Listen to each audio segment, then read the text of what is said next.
Welcome to Real Estate Coaching Radio, starring award-winning real estate coaches and #1 international best-selling authors, Tim and Julie Harris.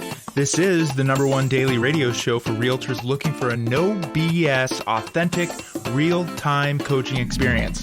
What's really working in today's market, how to generate more leads, make more money, and have more time for what you love in your life. And now your hosts, Tim and Julie Harris. Hey, we're back, and we are picking up where we left off yesterday. We are talking about 12 with a bonus 13 points on how you can start an award-winning, great podcast. And we went over a lot of the great foundation points yesterday. So if you've not heard how to actually get it out of the ground, how to actually, think of your name and conceptualize about how you want your podcast to look and feel, please go back and listen to part 1, which was yesterday. So we're going to pick up where we left off yesterday today with point number 6. But before we do, we did have some interesting questions that came in as a result of yesterday's show with regards to basically making a living off doing podcasting. I thought that was kind of an interesting concept. Mm-hmm. People were trying to sort of figure out whether or not Julie and I are sort of living off, the proceeds from a podcast. No. Is the answer. Like publishing a book, like doing a lot of massive syndication things, you have to have an ulterior motive aside from, frankly, it's a nice hobby. And we like doing it. There's those two things. But our goal with the podcast, and we're going to talk about what your goal should be too, is to monetize it in indirect ways. And that's going to be maybe selling coaching products or letting people know about EXP Realty or promoting our book. But most things that you think make you a lot of money, even when they're really successful, actually don't. What they are essentially are, to use traditional marketing terms, lost leaders for other things. Now, again, you don't have to do a podcast with any intent whatsoever of monetizing it, and that's great too. Because if you get another, like for example, Julie and I listen to like History on Fire, and we listen to some of these other history, long form, essentially these incredible geniuses about world history talk about what really happened, and they're giving all these different perspectives that we certainly never learned in school. That format of podcasting is probably one of Julie and I's favorite. They never have ads on there of them actually trying to sell something. They're not selling T-shirts or coffee mugs or coaching programs or anything like that. They might have a book though. Well, they might have a book, like Carlin, for example, but he actually hasn't published a book yet, as far as I know. But what he does do is he has sponsors for his podcast. Mm-hmm. So he'll choose 3 sponsors, and they'll run commercials during his podcast. So if his podcast gets, say, 100,000 downloads, which I think that actually gets more than that for every time he does it, and he doesn't do it that frequently because his podcasts are epic. Yes, they're very long. But then if he has somebody that that's running some sort of commercial or whatnot, they might pay him $2,000 or $3,000 just to have exposure on his podcast to his audience. But it's not $2 or $3 million, I think is the point. Oh no, it's not $2 or $3 million. People are not making gajillions off of that type of stuff. No, they're not, and that's something again. So a lot of you were asking us questions about that. And no, for us, it's just essentially, like I said, it's a hobby. It's something we enjoy doing. It's a way for us to stay in contact with all of you. It's become somewhat habitual, and it does reinforce the other things that Julie and I do professionally. So just keep that in mind. So point number 6, and this is where we left off yesterday, how to get downloads. And that starts with one of the most important questions is, which iTunes category should you choose? That's right. So choose the category with the least competition. Big categories like business are too hard to rank in. Does ranking really matter? Well, not really, but you need to market your show when you're starting. Market via direct mail, market via being on other people's podcasts as a guest. That's the best way, by the way. Definitely, and market on your own social media. It's unknown how iTunes actually decides its list placement, so don't make yourself crazy with that. It is believed that they track the number of new subscribers you had in the past reporting period. We have been as high as 23 globally in education, but are usually in the top 300. We still have up to 55,000 downloads every day. So the bottom line is, don't really worry so much about your lists as long as you're reaching your people. Well, so let's frame this out. So we've had this podcast has been downloaded over 20 million times, not this per show in particular, but the accumulation of all of them. And there's podcasts that have been listened to, like Joe Rogan. I use him as an example. His podcast, when he comes out with it, on day 1, it's downloaded like 1 million times. And he does 4 to 5 podcasts a week. I mean, think about it. His podcasts are like 2 or 3 hours sometimes, too. Yeah, exactly. They're very, very long. I mean, that's a whole different thing. But that's really but that's a good example, going back to our previous point number 5 with regards to format. He does these long form interviews, And the reason he does it is because everyone has talking points. He interviews a lot of famous people, and they're always going to show up, sit in his chair, and they're then going to basically go through their normal talking points. I mean, you and I have talking points, right? Everybody does. And as soon as you get off those talking points, and that's the reason he runs a podcast so long, then you start actually getting to know the person. So if you really want to know what Joe Rogan's his podcast is about, always skip forward. Well, we never do. We listen to the whole thing, but you can just skip forward and listen to the second half. It's like he works through their typical content and then drills down. Yeah, and sometimes he might get them a little drunk and high like he did with Elon Musk. Yeah, we don't do that on our podcast. No, we don't. But that was an interesting podcast, though. As Julie's having a nice long drink of her tea. Yes, just green tea though, with honey. That's right. Yes. Well, so let's talk about this downloads thing. And this is something you guys you should Google this if you care. But what's really fascinating is there is no way to game, and I've always been curious about this, is there's no way to game where you place on the iTunes category, because iTunes, which is the granddaddy, grandma, king and queen of all things podcasts, they basically created the space. And a lot of people are coming to market now trying to compete with iTunes, but probably never will. So iTunes has never told or never disclosed how they go about deciding who's number one and who's number two. And it's not the number of downloads, which is really fascinating. Because if it were the number of downloads, when Julie and I have 55,000 downloads in a day, we'd be like top 10, but it's not. Sometimes it's downloads. People believe it's and every single day it changes. So the ranking changes every day. And so it might be listen to what I'm saying. It might be the number of downloads. It might be the number of new subscribers. It might be the number of 5-star reviews you had in the previous week, in the previous reporting period, or it might just be some sort of, hamster wheel that happens to land on the right number for you that particular day. I mean, nobody knows. So the moral of the story is don't worry about it, because you're not going to get a lot of traffic just from iTunes. iTunes won't necessarily send you traffic.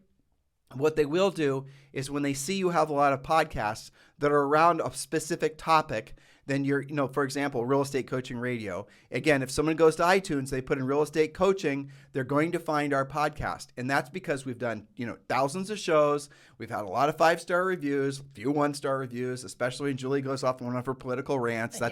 That's a joke, right? But overall, the accumulation of our consistent effort has made it so iTunes will say, you know what, if you're interested in this podcast about how to list homes, you're probably also going to be interested in real estate coaching radio. You're going to have to market your own podcast when you're bringing it to market, and frankly, all the time after that. And here's what Julie and I do. Most of our marketing is done for free just because all the different syndicators or all the different podcasting platforms, of which there's like dozens of them, iTunes being the big one. And again, we're going to get to media syndication in a second. It's the next point. But what they'll do is they'll essentially, if we're on, for example, Stitcher, which is just for Android devices, right? Stitcher doesn't have necessarily a lot of people that are competing for the same keywords or the same topics that we are. So Julie and I will almost always place higher in Stitcher than we would, say, for example, on iTunes. Again, all of this stuff is nothing other than glorified mental masturbation that you're never going to decipher. It's too confusing. So what really does matter is when you start, you're going to have to market your own show. One of the best ways to market your own show is get on other people's podcasts. We get every single day probably at least 5, sometimes as many as 20 people that are marketing companies that are asking us to put their customer, their client, a PR agency on our podcast. And by the way, I always read those. No one filters those. And I almost always say no, because almost all of them are coming to wanting to be on our podcast because they're trying to get access to our audience to sell them something. That's not what our podcast is all about. Our podcast is all about delivering actionable information that's going to put you in a position to help people and make money. It's not you don't want to show up and listen to somebody, drolling on about whatever their latest investor widget is, right? And that's what most of these pitches to us are. We are always interested in knowing if someone wants to be on our podcast, maybe they have a good story to tell, but it's not, again, it's going to be something infrequently that we do, but there is a place on our podcast page, which is on timandjulieharris.com, where you can submit your request to be on our podcast. And like I said, I personally review all those, and so does Julie. I review them first, then Julie approves them. That's how we work. All right, point number 7, media syndication. So this is the name of the game. You should have your show appear on all the top podcast services and, of course, YouTube. We use audio bursts for YouTube content. What's an audio burst, Tim? Okay, good. So what happens is we do our podcast. The process is point number 8, which we'll get to. So we do the podcast. Julie and I record our podcast. We use Ferrite. We could also use Podbean. All those are our apps.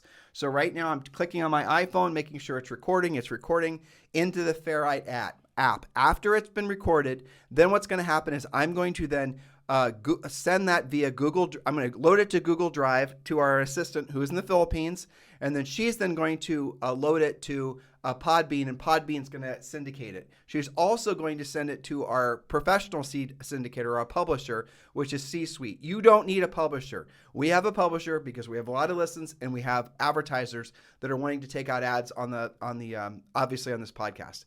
And we didn't want to have to bother with selling the ads ourselves, so a publisher came to us, and they're splitting whatever the ad revenue is, and so that's the reason you have a publisher. When you start, you will not have a publisher. You might be able to get an affiliate relationship with some company where you're going to say, give the commercial, and then you're going to ask them to go to some website and use your affiliate code. You could start by doing that, but over time what's going to happen is people will come to you when they see that you have a consistent audience and when they realize, essentially that you have a viable market for them to sell their whatever product to. And you can, approve or decline whatever it is that they're trying to sell. We get requests for people to want to advertise all kinds of strange things to you guys that we say no to. I mean, some of them are really quite hilarious, and Julie's the one that shoots me down. I mean, I'm not reading that. Julie reads all of our commercials, as you guys know. No. And Blue Chew wants to be a sponsor of our podcast. Blue Chew is basically chewable Viagra. Yeah. And I would love, nothing would be funnier to me, and many of you, if we got Blue Chew to be a sponsor and Julie read the commercial. That would be hilarious. No. But she won't do it. But you do get to choose. So yeah, you could. There you are. Yeah, anyway. Okay. So, before it degrades further, yes. Some of you guys have also asked about Stitcher, which does go what? to I didn't Androids. answer your question. Sorry. Yeah. Okay, so she asked me about what Audio Burst is. Yeah. So what Audio Burst is basically, you guys can go at audioburst.com. I think they're out of the UK. Is they will take your podcast and they'll download it from iTunes automatically. You don't have to do anything. And then they make a very short video about your podcast, and they put it up on YouTube, and they could also send it to all the social sites as well. If you guys you guys will find these. It's our cover art, and then there's this little player thing that's showing the word, and sometimes the words are appearing on. It's like a mini promotion, right? And it gets pushed to our Instagram. So check it out, and you definitely want to be using it because it's super cheap. And the process in their system is fantastic. It's automated, basically, right? Totally. Yeah. We don't have to do anything. And so that's like you're essentially delegating somebody making some really cool screen art, and then it gets pushed to all the socials. If you guys want to see it, just go to our Instagram page, which is Tim and Julie Harris. Is that even page? No, go to our Instagram, and it's Tim and Julie Harris, and you can see what the Audio Burst looks like, and you definitely want to do that when you're doing your podcast. Again, your only goal is to do the audio, do a good podcast, deliver really good quality, make it so that every single show is a little bit better. You'll find audience. The audience will find you. You're going to need to do some marketing to get the word out about your podcast. Just like if, for example, you just think about it. Where do you go? You want to stay, when you're bringing something to market, you want to stay small at first, and then you want to go wider as it makes sense.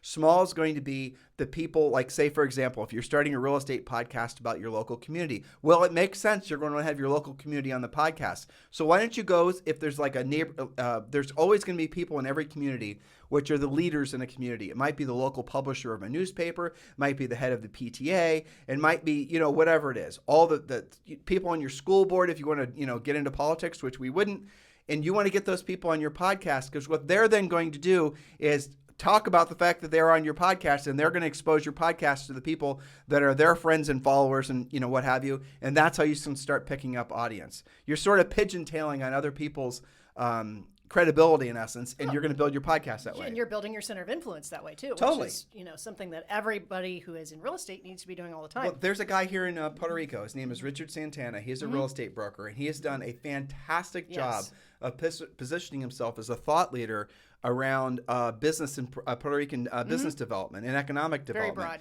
yeah. And he does these live events, and he does a podcast where he'll interview these leaders. And a lot of these people are like, some of them are incredibly influential, not just in Puerto Rico, but in business in general, in the Caribbean and just around the world. And they all want to be on his podcast because it's, free PR. Everyone likes to have attention. And so When you invite people to be on your podcast, very rarely are they going to say no, but you got to make it so that when they go to your podcast, like you don't need a fancy website. We're going to talk about that in a second. You just need to make sure your iTunes page looks good and maybe have a Facebook business page around your podcast. And that's really all you need to do. So here we go. Media syndication. Did we just read that point? We just did that we one. did. And process, Okay. you mostly just talked about that. How we actually get the show up and running. We send it off to Karen. I mentioned Stitcher before. Sometimes people ask about that. Yep. 95% of your downloads are going to be from iTunes. Stitcher does go to Androids, though, so that's one to maybe include. Yeah, so iTunes doesn't work on Android phones. So, the real takeaway is don't have an Android, get an iPhone.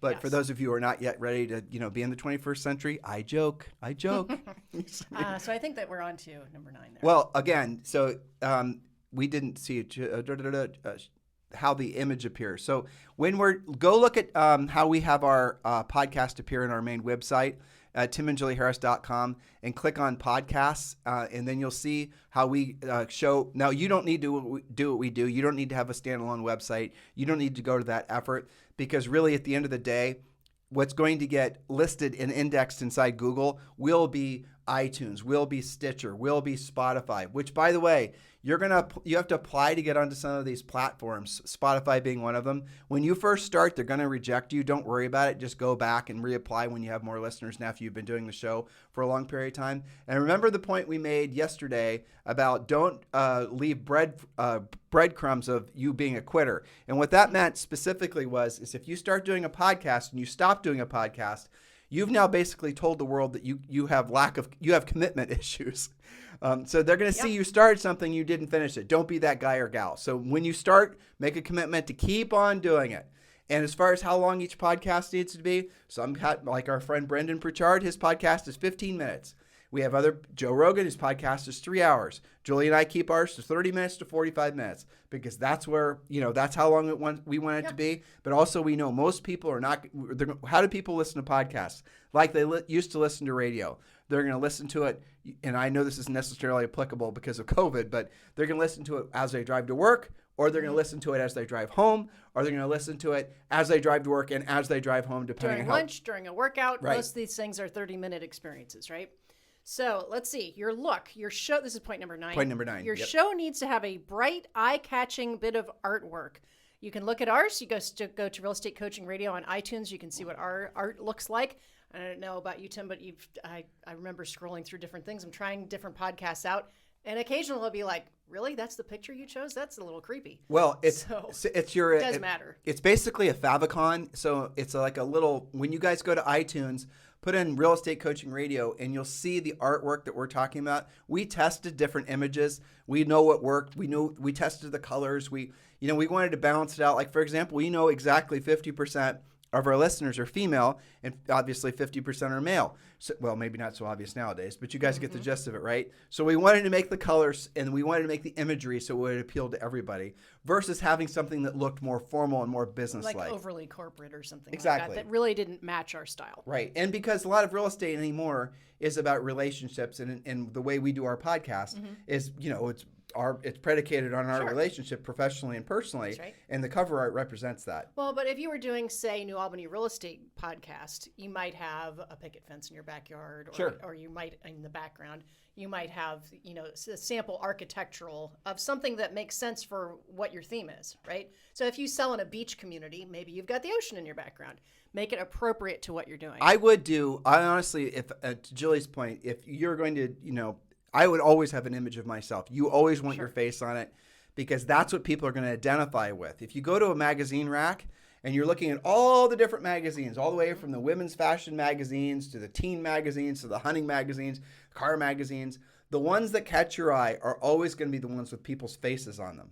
And it's incredibly important that you understand that. If you want to understand what other people's behaviors are, just look at your own behaviors and assume that most people are just like you because they are. So always have a picture of you on the front of it and have something that's going to catch their attention. Colors matter because people are going to scroll through things relatively quick. All right.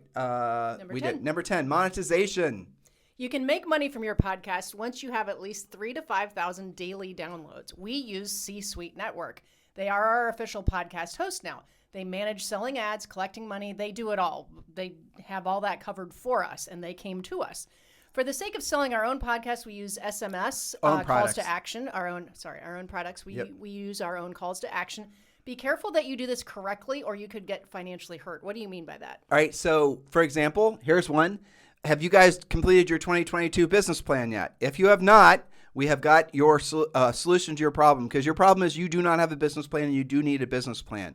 We want to give you a free copy, and we have sold this for years and years, upwards to $300 with training on how to complete it. It's called the Real Estate Treasure Map. We want to give it to you for free. And all you've got to do to get a free copy of the Real Estate Treasure Map is just text the word, let me make sure I get this right, text the word Harris, Harris to 47372. Text the word Harris to 47372. When you do, we'll text you back a link.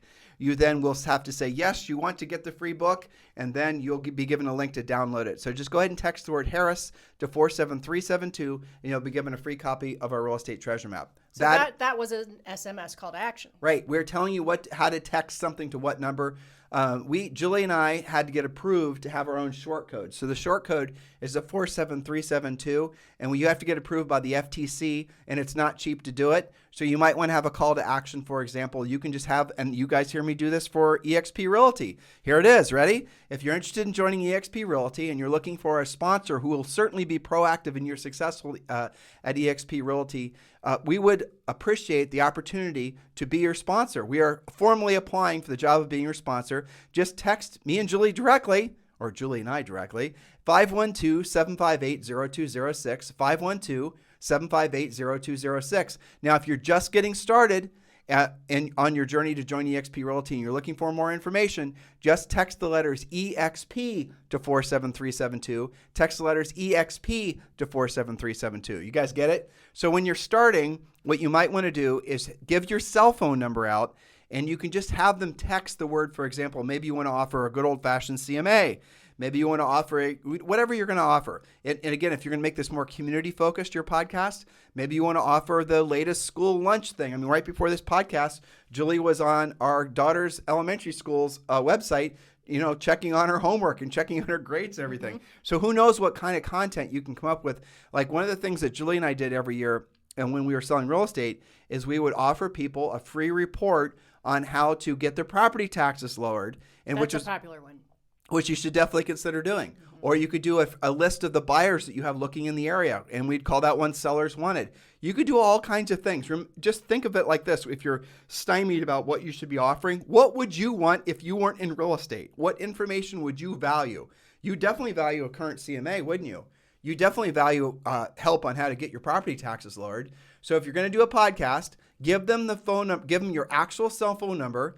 Tell them to text you directly, and just simply put in the subject line, because if they're thinking they have to talk to you, some of them will call you, answer the phone, but others of them will text you, and just tell them to put in the subject line CMA, or tell them to put in the subject line taxes, whatever it is, and then you know what to send back to them. And they've given you permission to text. They've started out in that conversation with you. Now, where you got to be careful is spam texting. Spam texting will get you in trouble 9 times out of 10. You have to have permission to text somebody. And I'm going to give you this example again because I want you to really see how it works. Text the word Harris to 47372. The first thing you're going to get back from us is you giving us permission to text you what you originally asked for. That's called double opt-in SMS. It's pretty much military grade, state-of-the-art way of making so that we can do permission-based SMSing. SMSing, by the way, for those of you who are interested in marketing, is the most effective way to communicate with people digitally. There is no second place. It used to be email, but now nothing is as powerful as SMSing, and nothing is easy as to screw up legally with SMSing if you don't do it permission-based. That's, I think, a good point. Time to go to point number 11. Yes, how to launch your podcast. Well, you need to have 10 to 12 shows ready to launch. Decide how frequently you're going to publish. We publish every day, as you guys know. Real Estate Coaching Radio has over 2,000 shows. So that's 2,000 plus shows. That acts as an archive for search. We talked about that before, related to being successful as an agent. But that can sound intimidating, have 10 to 12 shows ready to launch. But remember, they don't have to be that long. They could be 15 minutes to 30 minutes if you want to start out that way. Well, start out, to Julie's point, start out by doing a month's worth. Start out by doing a show a week. Start out by doing 4 shows and having all the shows. If you guys want to take the easy route, just do interview shows and interview local people like we said. It's a good way to get started. Or you could just come up with you just listen to other podcasts. If you've never listened to podcasts before, your homework from this and yesterday's show is going to be go to iTunes, start putting in keywords of things you're interested in, and then start listening to podcasts.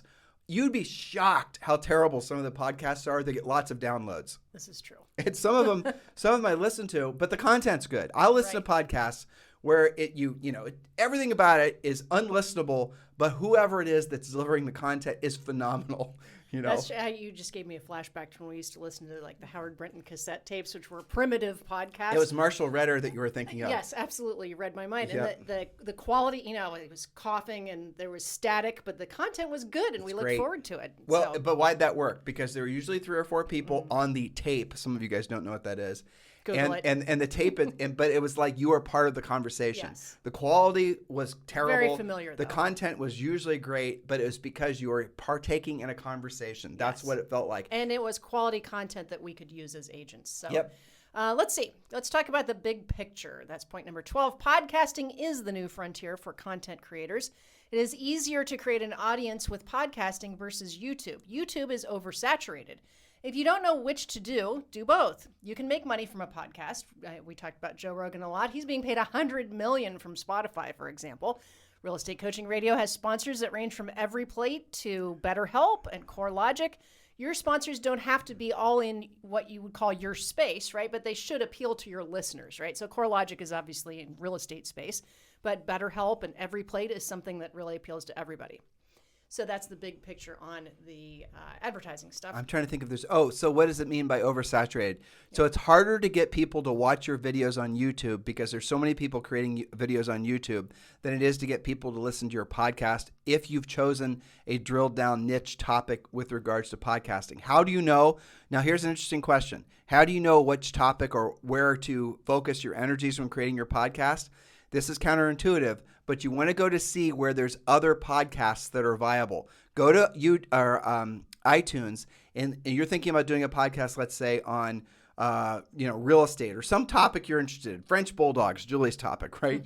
We've long been doing French Bulldog rescue. We participate in French Bulldog, all kinds of charities and all the rest of it. So if Julie wanted to start a podcast on French Bulldogs, she'd go to iTunes. She'd look to see how many podcasts are on iTunes about French Bulldogs, and she'd go and see where they ranked, probably just to get a general sense of how many listeners they have. And if she saw there were 10 podcasts that get no listens, that are barely ranked, chances are that is a really bad topic. But if she saw those podcasts all had 3, 5, 10,000 regular downloads and they're just getting a lot of audience, listen to those podcasts, get a sense of what people want to listen to, and copy it. Right, or maybe a twist to French Bulldogs. How to make my French Bulldog stop farting. That's probably that's probably going to have more listens than just something general. Okay. That's a great topic. It is. Everybody. Actually, Julie, we didn't. This wasn't a point. We should add this. What's that? But when you're titling your podcast, that is really important. You got to create a title. This is copywriting 101 that's going to grab people's attention. If your title is too long or too droll, people are not going to find it that interesting. One of the easiest ways to learn how to copyright is read what other people are sending you in the email that you actually are paying attention to. If you open something, chances are that was a great subject line. You can go to, MailChimp. MailChimp does some of the best research ever on subject lines. When Julie and I are looking for inspiration, when we're wanting to write a new campaign or helping our marketing team with a new campaign, and they're hitting brick walls about different, phrasing and whatnot, I go to Google, I go to MailChimp, I then will search for the titles, the subject lines of their email campaigns that their customers have sent that got the best results, and then I'll then translate that to a podcast title. In other words, you're not trying to reinvent the wheel. Hell no, and I'm not really trying to be an expert at it either. I'm just copying. Yes. But like how to this, 7 steps for this. I mean, Julie and I Step-by-step guide. Exactly. That's what people love. It's not hard, guys. Just go and see what other people are doing when you're looking for inspiration and copy. All great artists copy. There's no such thing as an original idea. It's essentially a evolution of billions of previous ideas. Mm-hmm. And if you give yourself permission to copy, like when, it's Julie's a classical musician, 99% of what her education was copying what somebody else was doing. Copying and polishing, copying and polishing. Exactly. And that's all it is. Same thing with authors. You see a lot of similar titles and similar themes. It's because that's what people want. Yep. Okay, so point number 13, your bonus, and I think this is one of the most interesting points. What is a successful podcast? How many downloads or listens should I be getting? Let's define what success looks like. So in a world of YouTube views and Twitter followers, we become accustomed to figures in the hundreds of thousands and even millions. So it's important to realize that these numbers are completely irrelevant to podcasting. The time and effort it takes for somebody to click follow on Twitter or watch a few seconds of YouTube video should never be compared. It is not a comp for podcast listening. Podcasting listeners are about long-term relationship building. Podcast listening is a commitment and an investment. So never compare your average podcast downloads to somebody else's Instagram followers. They are not comparable. Consider this. A good selling book sells 250 copies per year. That's it. With lifetime sales of only 3,000 total sales ever. 81% of adults between 18 and 29 years old had read a book in any format in the previous year. It has been stated that over 90% of all books that people buy are actually never read. And that better not be true about Harris Rules. So get to reading, listeners. Point being, if your show is 30 minutes long and you have even 50 people downloading 4 times per month for 12 months, your content is getting more attention than most authors will get in a lifetime. So you might be surprised by these benchmarks, right? So let's say you've got a new episode out there, and in the next 7 days of its release, you get, let's say, 26 or more downloads. Just 26. You're already in the top 50% of podcasts. More than 72 puts you in the top 25%. I think that's that right. Okay. Yep. More than 231, you're in the top 10%. More than 539, you're in the top 5%. And more than 3,062 downloads, you're in the top 1% of podcasts. It's not 3 billion. It's 3,000. And this podcast is usually in the top 0.5% or the top 1%. Basically, some days we'll have 50,000 people download this podcast. And really what contributes to that, truthfully, I got no clue. I mean, probably consistency is part of it, right? Well, we didn't hit those numbers on our first podcast. Oh, hell no. It builds Took up. us You years. get better. How you go about all of this improves.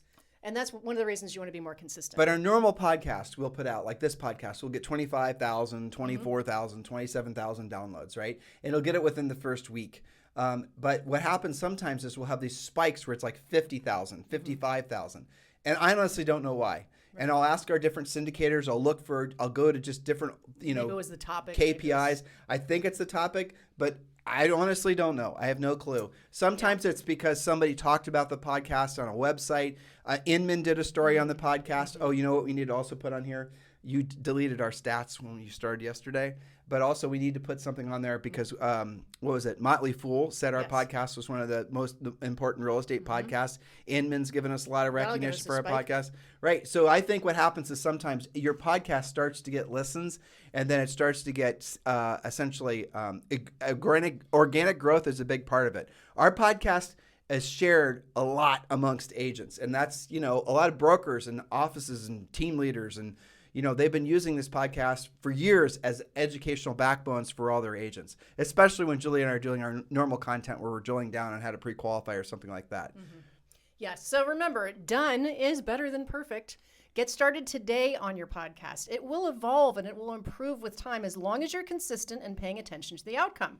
Always keep your listener in mind. Remember Bob, he's got to be getting value from your message.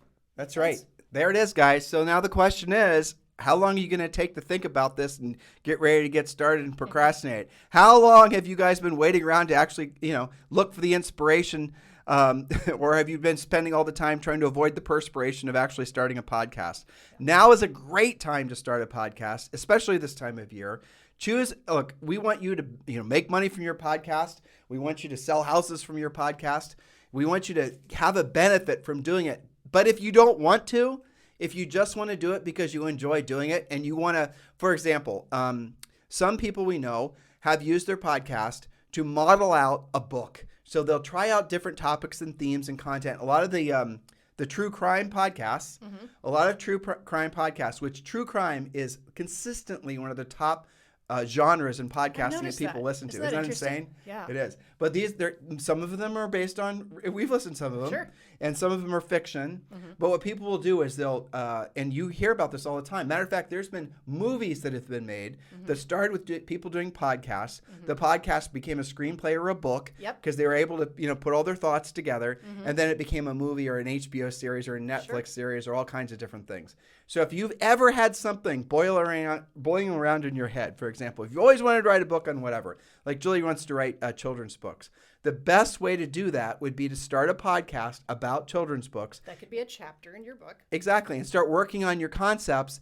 And then what you'll find over time is the stories will get better. It's easier for every single human to talk than it is to write. That's for sure. When you write, you slow down, you overanalyze, you think. If you've got Grammarly on all your devices like we do, it's constantly barking at you about how dumb you are about spelling and grammar. Maybe that's just for me. I don't know. But it does help you work out your thoughts and organize your content. I have to say, when we were working on the Harris Rules book, having the podcast was very helpful because we use podcast outlines. Exactly. Well, like a 30-minute podcast translates to at least a part of a chapter most of the time. And so having to present that helped us organize our thoughts and bullet point things and see what they're interested in. So I think that's really important. It will help you with everything else you do in your business. And think about it this way, too. Again, all of you need to expand your center of influence in your town where you sell real estate. So that's a great way. Maybe you start out by interviewing influential people in your town, especially if you can relate it back to real estate. That's a start. Interviews are easier than writing fresh content. A builder that just maybe has some spec homes that maybe you want to try to list. That's a good idea. There you go. Give them some attention, right? So yes, I hope that over our past 2 podcasts about, not just starting, but also potentially monetizing your podcast and demystifying it, convincing you that you don't have to spend a ton of money or a bunch of engineering on it. Hopefully we've demystified it to the point where we've removed all of your objections and you can actually pull the trigger and get started. Well, and so on behalf of Julie and I, thank you for keeping this the #1 listened to daily podcast for real estate agents I was about to say the world. It very probably is the #1 in the world, but I know it is in the United States. Having been downloaded about 20 million times is incredible. But if you did the math on that, guys, if you do the math backwards, how many years, how many shows, you'll realize that our daily podcasts are, right in the numbers that I told you. Sometimes if we do a podcast, we used to do them on Sunday. The Sunday podcast might get 4,000 or 5,000 downloads. Those are our most fun podcasts because we're not talking about real estate. At least for us. Yeah. We definitely have started to attract some real interesting types that were interested in some of the goofy ass things you and I were talking about. Indeed. We did that through That's that 7%. That's right. We did that during the pandemic to keep everybody entertained on the weekends.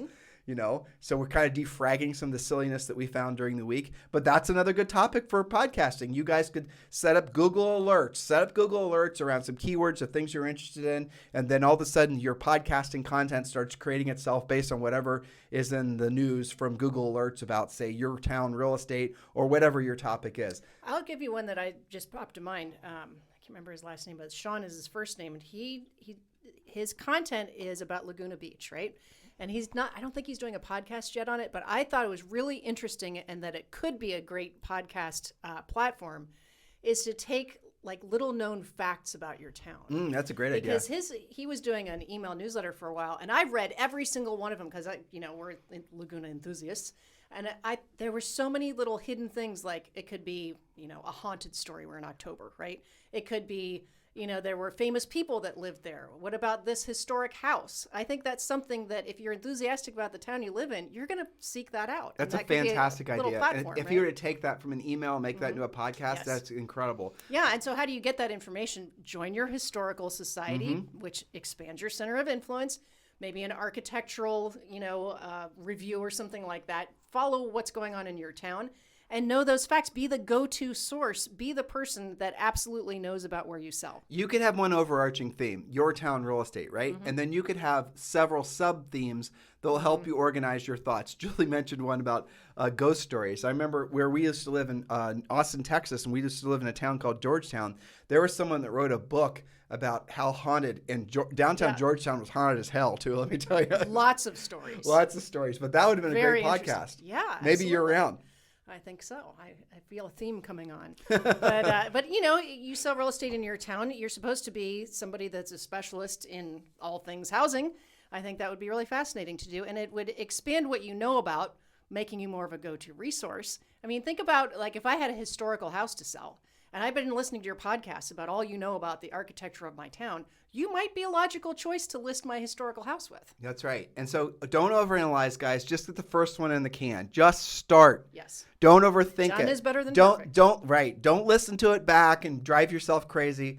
I've listened to a total of 0. Have you ever listened to one of our podcasts? I listen to the interview ones that I'm not on, that you're interviewing Okay. somebody about, but I've never- but not of ours. No. I've never, because I'm too self-critical. Yeah, I'll never I listen don't to want it. No. Yeah, I listen to this podcast, I'll drive myself crazy. Exactly. I'm not going to listen to any of them. Yeah. Because I'll say, why didn't we say this? Well, we should have said it this way. Right. You know, Just my mind done will is go better crazy. than perfect. Exactly, because I'm too much of a perfectionist. Well, and we do use an outline, so we try to keep ourselves on track as much as possible. You should at least have some bullet points that you're going over. And if you're interviewing somebody, I think you typically will send some questions ahead of time. When you're on somebody else's podcast, they'll send you some questions. So you don't want to go there and just wing it, right?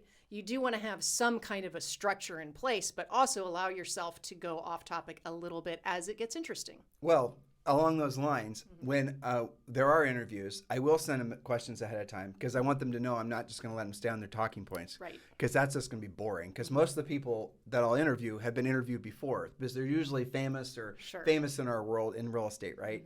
But then if I ask the first question and they go on some tangent that's interesting, Right. I know if it's interesting to me, it's going to be interesting to the listeners too. And so we'll just drill down on that. Well, I remember being in the room when you were starting to interview Michael Valdez, EXP, and one of the first things you said to him is, I plan on asking you questions that not everybody has already asked you. Right.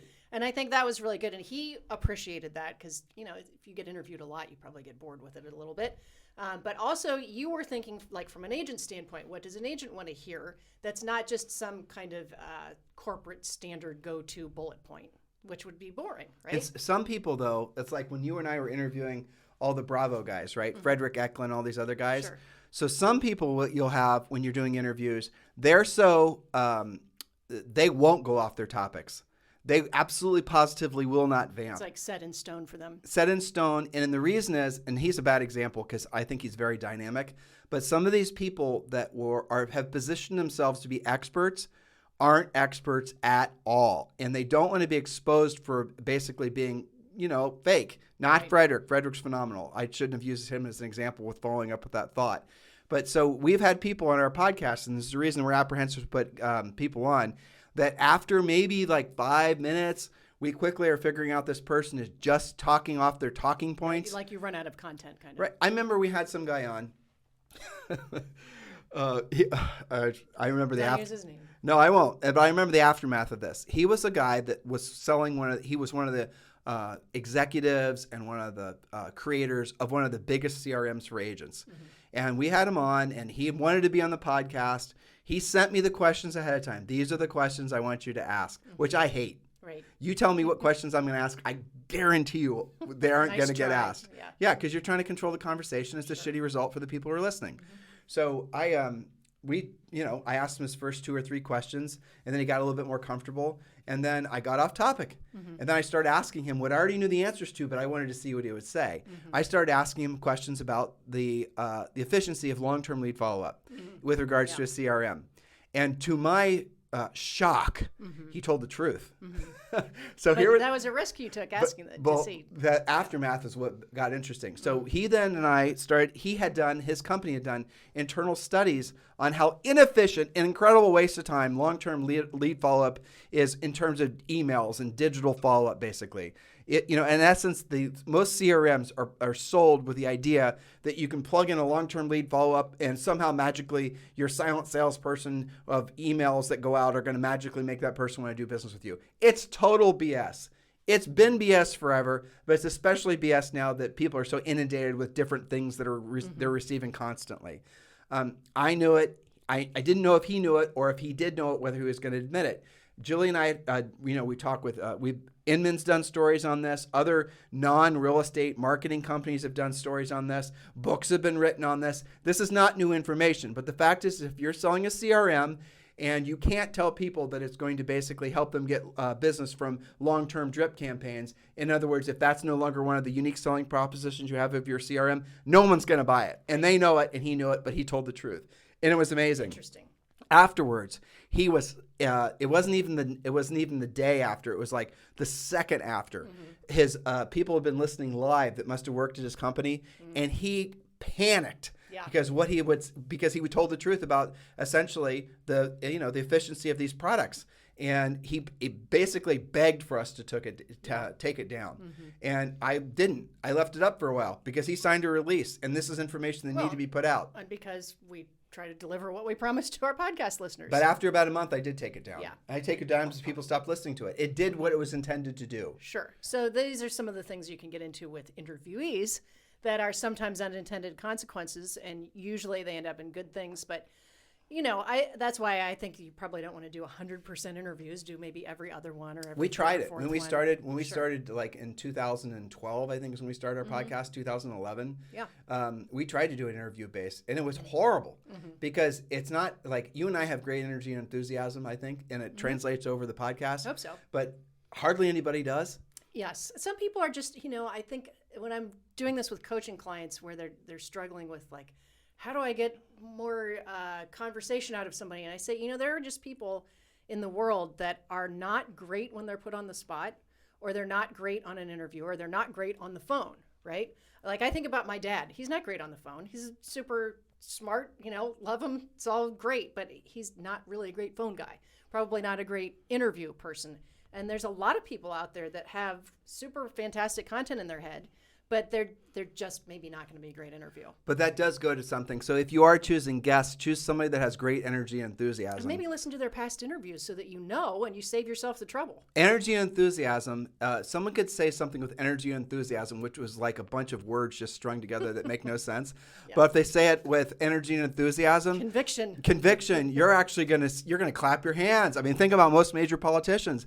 A lot of what comes out of their mouth is total garbage. Doesn't even make sense. If you wrote the words down yourself, what that person just said that people are applauding for, you wouldn't know what the hell those words meant. It's really interesting to watch some of them that are like really great on a teleprompter, but if they're off script, it's just a total dumpster fire. And other ones that have had a lot of natural energy and enthusiasm that don't like to be on the teleprompter. I think it's really interesting to watch stuff like that. I like watching actor interviews, because you can see like sometimes how you think they're going to be is not how they really are. The whole interviewing thing is a science in itself, I think. It's all about questions. It's all about making people comfortable. Joe Rogan makes them inebriated. That gets them there too. But probably gets there, I was going to say faster, but maybe not with But you just got to be super careful about having it be based on interviews. It's the easy button to start. It's easy to get people to want to be on a podcast. It makes them feel good. They get to talk about themselves. But your podcast is kind of a harder time really creating its own soul, because it's always going to be about you asking questions of the other person. And I promise you 75% of the people you're going to interview, you're not going to control their environment, especially if it's done over Zoom. They might not have a professional mic, but really they're not going to have energy and enthusiasm 90% of the time. They're gonna just that. So you're bringing in something. You're essentially building your mansion on ground you don't own in just a sort of different way, because you're basing the success of your podcast on how well that guest actually can present. So I like the idea of making your town the star. Yeah, totally. Or making real estate the star, like our client in Austin. Moving to Austin. Well, that's a great theme. Moving has to do with real estate, buying and selling. But there's a lot of different directions that she can take it, right? She can talk about new construction this week. She can talk about a shopping district next week. She can invite them to something that she's sponsoring the following week, but it's all about moving to Austin. So I think, maybe that's a place to start, is to make your town or make real estate the star. That way you're not dependent on, maybe your interviewees or even yourself on some degree. We could talk about this forever. We really could. We do it every day. We do it, but this is something you and I really love doing. I mean, I don't like using the word passion when it relates to business, but the truth is, I think this podcast is definitely something you and I have passion for. Definitely. And the other thing, I think maybe an unintended consequence of podcasting every day, for us at least, is it also forces you to be more tuned in and not have a tendency to kind of like hole up in your home office. Because you have to know about some like current issues that are going on in real estate in your life, in your town.